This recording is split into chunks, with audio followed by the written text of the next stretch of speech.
नमस्कार दोस्तों, आज मैं आपको एक कहानी सुनाऊंगी। उससे पहले मेरी वीडियो को लाइक, चैनल को सब्सक्राइब कर लें। मेरी कहानी का नाम है भिखारी की सोच। एक बार की बात होती है, एक भिखारी होता है। वह बहुत दुखी होता है। उसके पास ना कोई घर होता है, ना कुछ होता है। वह अपने लिए रोज़ खाना इकट्ठा करता था और वह खाना रोज़ चूहा खा जाता था। एक दिन भिखारी ने चूहे को पकड़ लिया खाना खाते समय। तो भिखारी उससे पूछता है कि तुम मेरे हिस्से का खाना क्यों खा रहे हो। तो चूहा बोलता है, यह मेरा भाग्य है कि मैं तुम्हारे से चुरा कर खाऊं, क्योंकि ये तुम्हारे भाग्य में है कि तुम अपने पास 8 चीज़ें ही रख सकते हो। चाहे तुम जितना भी भीख मांग लो, लेकिन तुम अपने पास सिर्फ 8 चीज़ें ही रख सकते हो।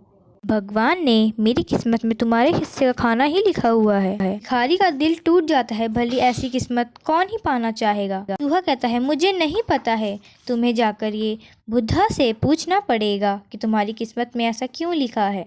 तो भिखारी बुद्धा से मिलने का सफ़र तय कर लेता है। काफ़ी रात हो जाती है। उसे एक घर दिखता है तो वह उस घर में जाके ढक ढक करता है। वहाँ से फिर एक अमीर आदमी आता है और भिखारी उससे पूछता है, क्या मैं एक दिन के लिए रात बिता लूँ। तो अमीर आदमी उसे घर के अंदर बुला लेता है। वह भिखारी उसका धन्यवाद करता है। तभी अमीर आदमी की पत्नी आ जाती है और उन्हें खाना परोसती है और उनसे पूछती है कि वैसे इतनी रात को आप यात्रा किस चीज़ की, कहाँ की कर रहे हैं। तभी भिखारी बोलता है, मैं अपने सवालों का जवाब लेने के लिए बुद्धा से मिलने के लिए यात्रा कर रहा हूँ। तभी अमीर आदमी की पत्नी बोलती है कि मेरी एक 16 साल की बेटी है जो बोल नहीं सकती है। क्या तुम बुद्धा से एक प्रश्न पूछोगे कि वह उसके लिए क्या करना पड़ेगा कि वो बोल पड़े। भिखारी कहता है, हाँ मैं ज़रूर पूछ लूँगा। और अगले दिन वह यात्रा के लिए निकल जाता है। तभी रास्ते में एक नदी आ जाती है। तभी उसे एक कछुआ दिखता है। वह उस कछुए से पूछता है, क्या तुम मुझे नदी पार करा दोगे। तो कछुआ बोलता है, हाँ चलो। तो वह उसकी पीठ के ऊपर बैठ जाता है और नदी पार करने लगता है। तभी कछुआ बोलता है कि तुम कहाँ जाने की यात्रा कर रहे हो, मुझे भी तो पता चले। तभी भिखारी बोलता है कि मैं बुद्धा से अपने प्रश्नों के सवाल पूछने जा रहा हूँ। तभी कछुआ बोलता है कि क्या तुम मेरा एक प्रश्न पूछ दोगे। तो भिखारी बोलता है, हाँ ज़रूर। कछुआ कहता है, मेरे शिक्षा के अनुसार मुझे अब तक ड्रैगन बन जाना चाहिए था, लेकिन मैं बन नहीं पा रहा हूँ। तो क्या तुम बुद्धा से पूछ दोगे कि मुझे ड्रैगन बनने के लिए क्या करना पड़ेगा। तो भिखारी कहता है, हाँ मैं बुद्धा से तुम्हारे सवालों के जवाब भी पूछ लूँगा। और वह कछुआ उसे नदी पार करा देता है और वह नदी के दूसरे किनारे आ जाता है और वह आगे बढ़ता रहता है। तभी उसे एक जादूगर नज़र आता है। तो वह जादूगर बोलता है, क्या तुम मुझे एक बात बताओगे कि तुम यहाँ कर क्या रहे हो।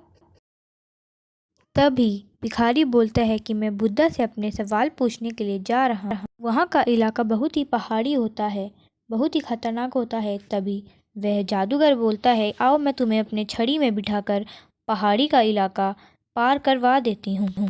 तभी वह जादूगर बोलती है कि क्या तुम बुद्धा से मेरा एक प्रश्न का सवाल पूछ लोगे।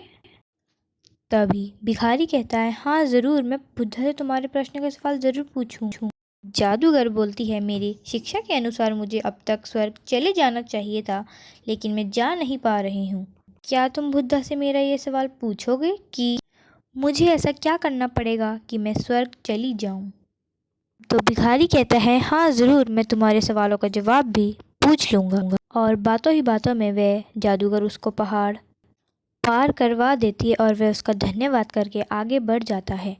और वह भिखारी बुद्धा से मिल ही जाता है।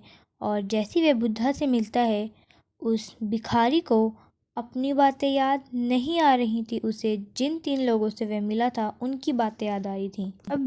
अब भिखारी को अपनी परेशानियाँ छोटी लग रही थी उन तीनों की परेशानियों के सामने। तब वह भिखारी उससे प्रश्न पूछता है, लेकिन बुद्धा कहता है कि मैं सिर्फ 3 प्रश्नों का उत्तर दे पाऊँगा। तो फिर भिखारी उन तीनों की समस्याओं का हल लेने के लिए बुद्धा से उन तीनों का प्रश्न पूछता है। तो भिखारी पूछता है कि ऐसा क्या करना होगा ताकि वह लड़की बोल सके। तो बुद्धा कहता है कि जब वह लड़की अपने हम सफ़र से मिलेगी तो वह अपने आप ही बोल पड़ेगी। और भिखारी दूसरा प्रश्न पूछता है कि कछुए को ऐसा क्या करना होगा कि वह ड्रैगन बन जाए। तो बुद्धा कहता है कि जब तक वह अपना ढांचा नहीं छोड़ेगा वह कछुआ ड्रैगन नहीं बन सकता। भिखारी तीसरा प्रश्न पूछता है कि एक जादूगर है, वह उसके शिक्षा के अनुसार उसे अब तक स्वर्ग चले जाना चाहिए था, लेकिन वह स्वर्ग नहीं जा पा रही है।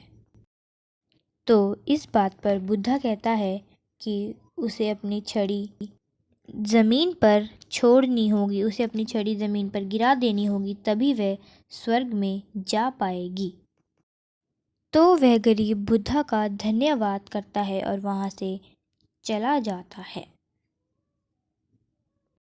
तो भिखारी जादूगर से मिलता है और उसे बताता है कि जब तक तुम अपनी छड़ी ज़मीन पर नहीं गिर सकती तुम स्वर्ग नहीं जा सकती। तो जादूगर उसका धन्यवाद करती है और अपनी छड़ी उस भिखारी को दे देती है और भिखारी वहाँ से आगे बढ़ता है।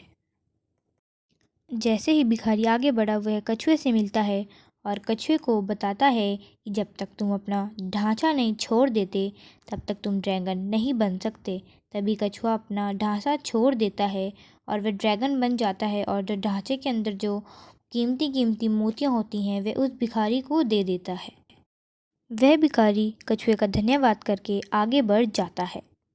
अब वे आगे बढ़ा तो वह उस अमीर ख़ानदान वाले परिवार से मिलता है और उन्हें बताता है कि जब तक वह आपकी लड़की अपने हम सफ़र से नहीं मिल जाती तब तक वह बोल नहीं सकती।